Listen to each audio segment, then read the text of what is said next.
哇塞，哇塞，地震，哇，我的妈呀，完了，接了。A strong earthquake of magnitude 6.6 occurred on September 5th in Sichuan province in southwest China.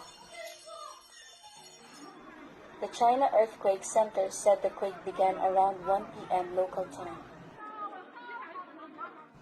The epicenter was located 43 kilometers from the city of Kongjin at a depth of 10 kilometers.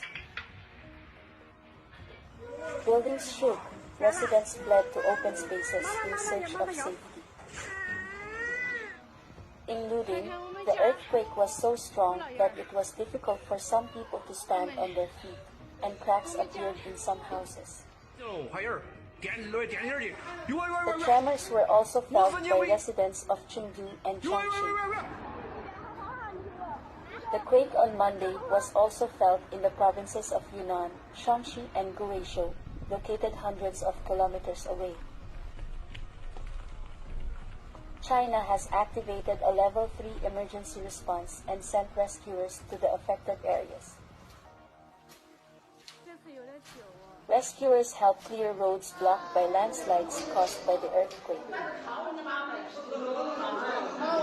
The quake was the strongest in Sichuan province since August 2017, when a magnitude 7.0 quake struck. Sichuan, a province of 84 million people, has already experienced a very difficult summer. In the past 2 months, the province has experienced a drought and the worst heat wave in 60 years.